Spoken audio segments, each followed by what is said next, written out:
अस्सलाम वालेकुम। मैं हूं डॉक्टर मोहम्मद रिजवान। आप देख रहे हैं मेरा YouTube channel Rizwan homeopathic clinic.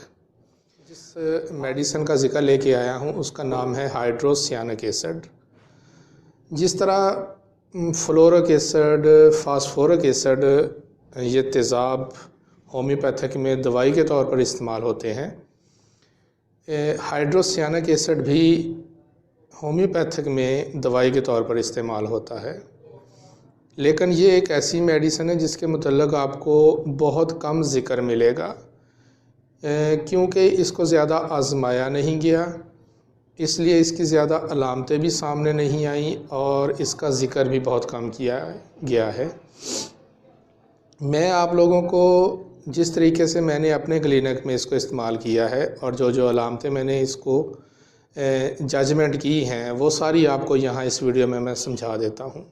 बहुत अच्छी मेडिसिन है, बस किसी न किसी वजह से इसको होम्योपैथिक डॉक्टर हजरात ने समझने के नज़रअंदाज कर दिया, क्योंकि इसकी अलामतें कम मिलने की वजह से इसको नज़रअंदाज किया गया है।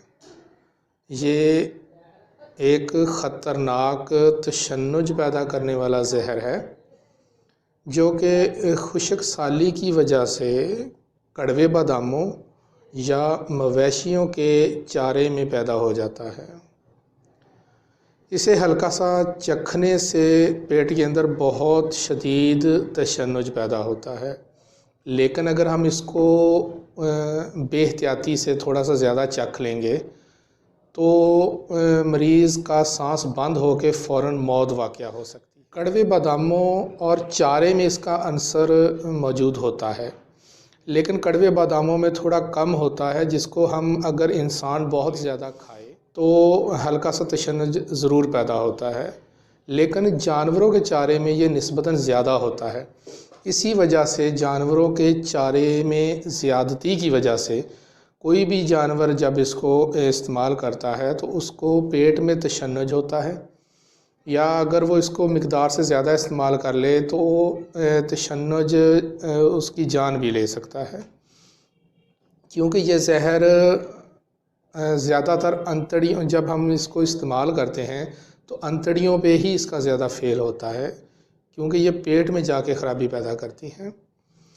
लेकिन हम जब होम्योपैथिक मेडिसिन के तौर पर इसको इस्तेमाल करते हैं तो इसके जहरीले असरात से हम महफूज रहते हैं और अद्वियाती असरात की वजह से हमारी बहुत सी अलामतें जो इसके दायरे कार में आती हैं वो ठीक हो जाती हैं।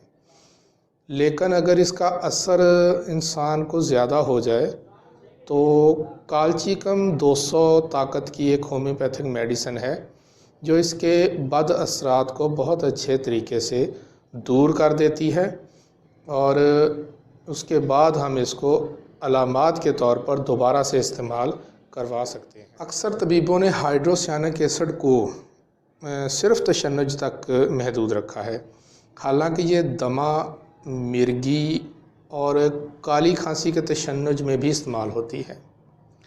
अगर दमा या काली खांसी की वजह से सांस बंद हो जाए और उसको ये नाली जो होती है खुराक की, इसमें घुटन सी महसूस हो या ऐसे महसूस हो कि कोई अंदर की तरफ इसको खींच रहा है, ये तशन्नुज टाइप की एक अलामत होती है, तो हमें फ़ौरन हाइड्रोसियानिक एसिड मरीज़ को देना चाहिए।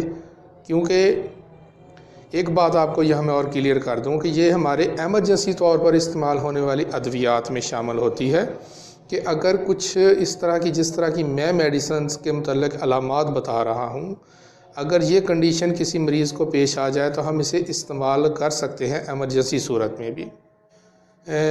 वरना तशन्नुज के नतीजे में दिमाग को ऑक्सीजन ना मिलने की वजह से बाज़ औक़ात मरीज़ जो होता है वो ज़हनी मरीज़ या पागल बन जाता है, ठीक है ना।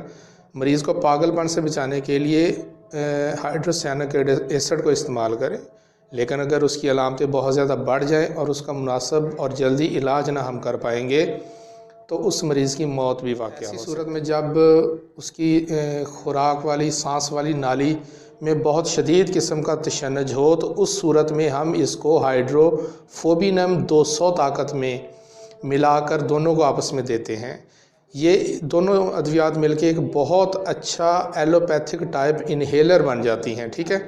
اور اس انہیلر کے سائیڈ ایفیکٹ بھی کسی قسم کے انسانی جسم پر نہیں ہوتے، اور اس کو سانس کی تشنج کی علامتیں جو کھانسی دمے کی وجہ سے یا کسی بھی وجہ سے اس کو پیش آئیں، وہ اس سے انشاءاللہ بہت جلدی ٹھیک بھی ہو جاتی ہیں۔ اگر کسی عورت کو ہسٹیریا کے دورے پڑتے ہوں اور اس کے ساتھ اس کو اگر مرگی کی علامتیں بھی شامل ہو جائیں تو ہم ہائیڈروسیانک ایسڈ سے بہت اچھا رزلٹ لے سکتے ہیں۔ اگر تشنج کی وجہ سے دماغ میں خون رک جائے اور اس کا چہرہ سرخ ہو جائے، مریض بے ہوش ہو جائے، تو اس طرح کے مریض کی آہستہ آہستہ یادداشت بھی ختم ہو جاتی ہے، اور آہستہ آہستہ سے یا تو وہ واپس آ بھی جاتی ہے یا پھر وہ مستقل طور پر ہی ضائع ہو جاتی ہے۔ ایسی حالت کو ہم میڈیکل کی زبان میں کیٹیلیپسی کہتے ہیں۔ کیٹیلیپسی کے مریض کو ہم اگر ہائیڈروسیانک ایسڈ استعمال کروائیں گے انشاءاللہ بہت اچھے رزلٹ ہمیں ملیں گے۔ اچھا، بعض مریضوں کو کھانا کھاتے ہی پیٹ میں درد شروع ہو جاتا ہے، اور بعض اوقات کھانا کھانے سے پہلے بھی کچھ مریضوں کو درد شروع ہوتا ہے۔ ہائیڈروسیانک ایسڈ کے دائرے میں وہ مریض آتے ہیں جن کو خالی پیٹ رہنے سے پیٹ میں تشنج یا درد شروع ہو جاتا ہے، معدے میں شدید کمزوری اور گڑگڑاہٹ کی آواز بھی آتی ہے، سخت تشنج کی صورت میں اس کے جبڑے بھینچ جاتے ہیں، منہ سے جھاگ نکلتی ہے اور ہونٹ نیلے ہو جاتے ہیں، اس کو سینے میں گھٹن اور درد کا احساس بھی ہوتا ہے۔ یہ تمام علامتیں بالخصوص ہائیڈروسیانک ایسڈ کا تقاضا کرتی ہیں۔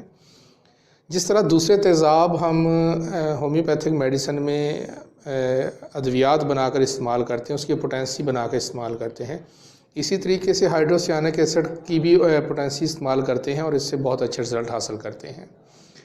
لیکن یہاں پر آپ کو تھوڑا سمجھا دوں کہ اس کی طاقت ہم زیادہ تر کیسوں میں 30 اور 200 تک رکھتے ہیں، کیونکہ بعض اوقات میں نے بھی اس کو کلینک میں 30 اور 200 تک ہی استعمال کر کے رزلٹ حاصل کیے ہیں، مجھے ابھی 1 mg یا اس سے اوپر جانے کا موقع نہیں ملا۔ اسی سے اللہ تعالیٰ نے شفا مریضوں کو دی ہے اور میں اس سے سیٹسفائی ہوں۔ اور لیکن آپ کو یہاں پر اس کو بتا دوں، دافع اثر ادویات میں اس کے جو شامل ہوتی ہیں وہ کیمفر اور اوپیم ہوتی ہے، یعنی کیمفر اور اوپیم، اور جو اوپر میں نے آپ کو پہلے بیان کیا تھا کالچیکم، اس سے اس ہائیڈروسیانک ایسڈ کے اثرات ختم ہو جاتے ہیں۔ اگر کہیں بعض اثرات پیدا ہو ہی جائیں آپ کو میڈیسن دیتے وقت بھی، تو اس سے آپ اس کا اثر زائل کر سکتے ہیں۔ لیکن ایک بات میں آپ کو کلیئر کر دوں کہ ہومیوپیتھک کے جتنے بھی تیزاب یا کچھ اور بھی جو میڈیسنز ہوتی ہیں، اگر ہم ان سب کو ہومیوپیتھک کسی ڈاکٹر کی نگرانی میں استعمال کروائیں تو زیادہ اچھی بات ہے، بجائے کہ خود گھر میں ڈاکٹر بننے کے، کیونکہ اس طریقے سے بجائے علاج کی آپ کو الٹا نقصان بھی ہو سکتا ہے۔ یہ مفاد عامہ کے لیے اس طرح کی ویڈیوز بنائی جاتی ہیں، اس کا ہرگز مطلب نہیں کہ آپ گھر پر اپنا علاج خود ہی شروع کر دیں۔ امید ہے آپ لوگوں کو بات کی سمجھ آ گئی ہوگی، اور اس ویڈیو کو آپ شیئر کرنے کے بعد دوسروں کے لیے بھی آسانی کا باعث بنیں گے۔ آپ کا بہت شکریہ۔ خدا حافظ۔